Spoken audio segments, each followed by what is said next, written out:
आज आपको जो 2025 में क्लास 10 के बोर्ड के पेपर में जो इम्पोर्टेंट क्वेश्चन है, और एक क्वेश्चन हिंदी का 24 फरवरी 2025 को जो इम्पोर्टेंट जीवन परिचय है उसके बारे में बता रहा हूँ।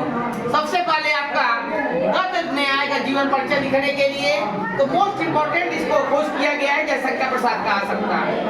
उसके बाद काव्य में आ रहा है तो महादेवी वर्मा जी का आ सकता है। दो आता है जीवन परिचय, वो गद्य से लिखने के लिए, वो काव्य से। तो आप लोग जयशंकर प्रसाद का जीवन परिचय एकदम मोस्ट इम्पोर्टेंट है, इसको याद कर लीजिए। और महादेवी वर्मा जी का और तुलसीदास का, ये बहुत इम्पोर्टेंट चीज है जो आपका 2025 में जो बच्चे पेपर देने जाएंगे क्लास 10 बोर्ड का, वो अपना तैयारी कर लीजिए। जिस तरह जयशंकर प्रसाद का आपको जीवन परिचय लिखना है तो आप लिखेंगे, पहले डालेंगे जयशंकर प्रसाद काले पेन से, नीचे लिखेंगे जीवन परिचय। हिंदी साहित्य के महान कहानीकार, नाटककार, उपन्यासकार, काव्य शैली में महान कवि जयशंकर प्रसाद जी का जन्म 30 जनवरी 1889 1889 ईस्वी में बनारस या काशी नगरी में इनका जन्म हुआ था। इनके पिताजी का नाम आपका लिख सकते हैं देवी प्रसाद साहू, क्योंकि ये प्रतिष्ठित सुगनी साहू परिवार में, जिसको हलवाई बोल सकते हैं, प्रतिष्ठित हलवाई परिवार में इनका जन्म बनारस के काशी नगरी में हुआ था। और इनके दादाजी का नाम शिवरतन साहू था। इन्होंने घर पर ही आपका संस्कृत, अंग्रेजी, फारसी का अच्छा ज्ञान प्राप्त कर लिया। जब ये मात्र 9 वर्ष की अवस्था में ही इनका कविता प्रकाश में आ गया, पूरे समाज में प्रकाश में जयशंकर प्रसाद को सबको जानने लगा।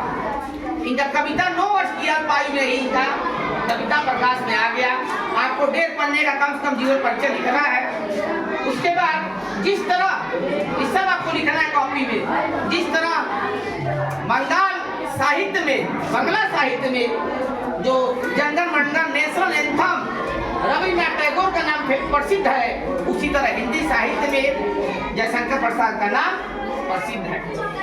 इस तरह आप लोग इनके बारे में लिखेंगे, फिर हेडिंग डालेंगे रचनाएं में सबसे पहले लिखेंगे रचना नाटक, ब्लैक पेन से नाटक डाल के फिर उसके बारे में लिखेंगे चंद्रगुप्त। उनकी रचना देखिए, नाटक में क्या लिखे, चंद्रगुप्त, अष्टमगुप्त, गुरुस्वामी, अजातशत्रु, जन्मेजय का नाग यज्ञ। ठीक है, इतना आप लोग लिखने के बाद फिर लिखेंगे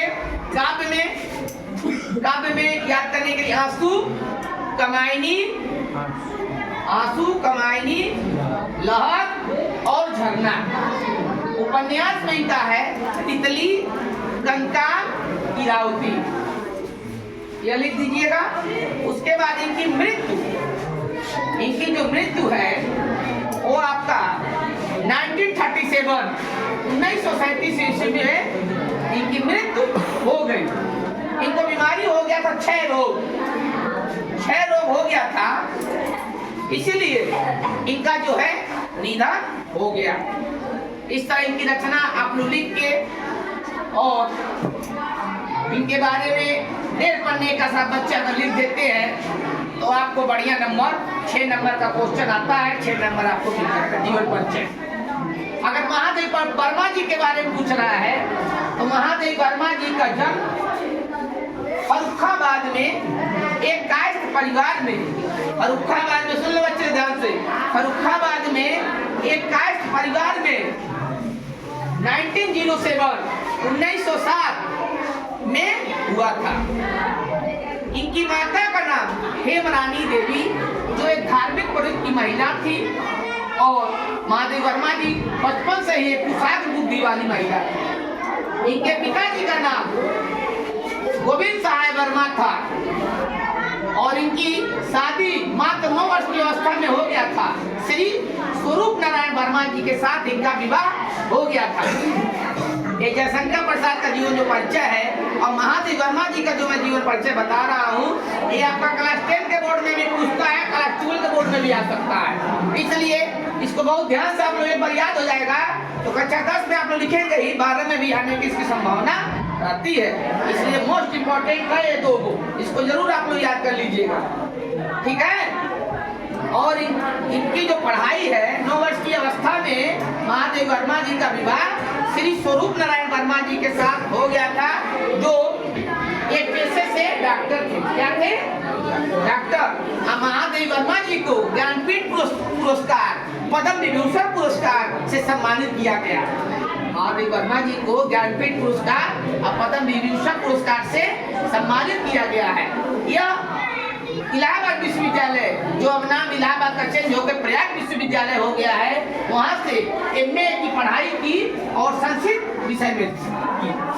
इलाहाबाद में विद्यापीठ विद्यालय है, वहाँ पे प्रधानाचार्य के पद पे शुरू से लेकर लास्ट तक अवकाश ग्रहण करने का उसी विद्यालय में थी।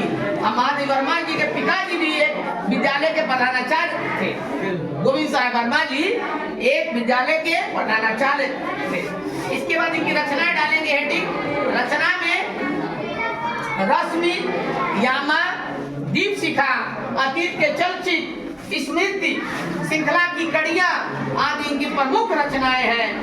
इस तरह इनकी रचनाएं लिख देंगे और इनका निधन लास्ट में हेडिंग डाल के निधन लिख देंगे।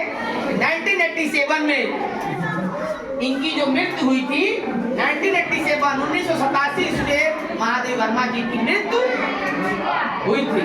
ये आप लोग ध्यान से लिख दीजिएगा इसमें। और दो को इसको बहुत इंपॉर्टेंट है, इसको सारे बच्चे आप लोग याद कर लीजिएगा। समझ आ रहा है नहीं आप लोग? ये क्लास 10 के बोर्ड में बहुत इंपॉर्टेंट है, जीवन परिचय पूछता है।